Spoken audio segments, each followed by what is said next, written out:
Polio, measles, and diphtheria, diseases supposedly eradicated or at least under control in the Philippines, made a resurgence in 2019.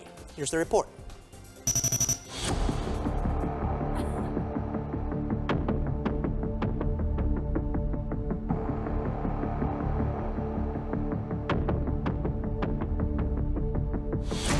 The Philippines has been enjoying its polio-free status for the past 2 decades. But in September, the prestige was shattered.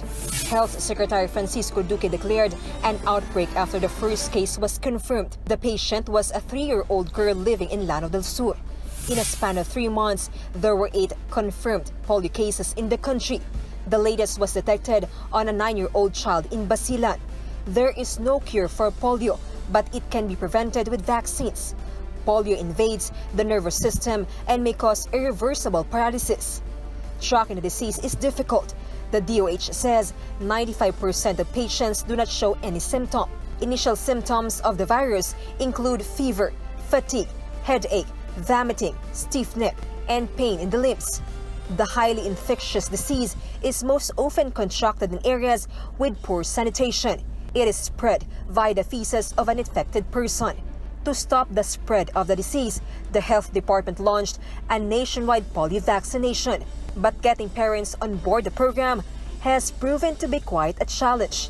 The public still remembers the controversial dengue vaccination program. To some extent, the low coverage is related to vaccine hesitancy following the dengue vaccine issue in the country. Public Attorney's Office Chief Peresida Acosta handled all the criminal cases involving deaths linked to Nivaxia.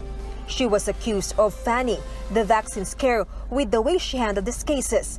Acosta was also asked about polio, the re-emergence of which was also being blamed on the Nivaxia scare. Hindi ko po alam saan la kinukuha yung sinasabi ni Secretary Duque dahil ang liwanag po ng COA report, sir. Ito po under distribution, napaka-unfair, kada may magkakasakit ako po sinisisi nila. Plus, it doesn't help either that the country's health program has been devolved. We have to remember that the health system of the Philippines is unique because it's devolved. So we need some political wills. I don't want to use the word, but the martial law to mandate people to have their children vaccinated. In the last few years, oral polio vaccination compliance in the Philippines plunged to 66%. The World Health Organization says at least 95% of children below 5 years old have to be vaccinated to curb the disease.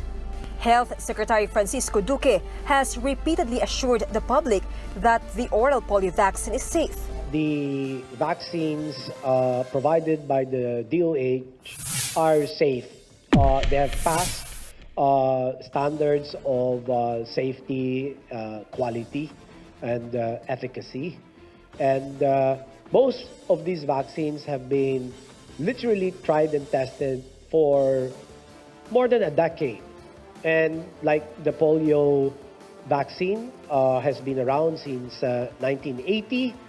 The measles vaccine has been around since 1970s. The health department also warns parents against letting their kids swim in dirty water. In November, the polio virus was detected in 26 environmental samples taken from the waterways of Metro Manila and Davao. Where we found this environmental sample for polio, there are these tributaries or these waterways na pinagdadaanan po ng mga katubigan na ito galing dun sa sewage, katulad nung Pasig River natin, katulad nung Manila Bay. But before the return of polio, the country also dealt with dengue and measles outbreak. The health department declared a measles outbreak in Metro Manila and 6 other regions in February. And when the rainy season hit, the DOH declared a national dengue epidemic in August. The government also considered bringing back the controversial dengue vaccine. Former Health Secretary Janet Garin, who used Nivaxia for mass immunization during her tenure, said even President Rodrigo Duterte had nothing against the vaccine. But the health department maintained the ban on Nivaxia for lack of safety data from Sanofi Pasteur. May kasamang naka-phone. Bubuksan mo yun, nakalagay. You cannot take this medicine when you're pregnant. You cannot take this medicine alongside other medicines as enumerated. May mga ganon na dapat inilalagay. Meanwhile, we get about 150 cases of diphtheria every year. The health department says cases haven't spiked enough to declare an outbreak. The re-emergence of this vaccine preventably diseases are creating a strain on the country's already burdened public health system. If left unattended, they would cost just money, but lives as well.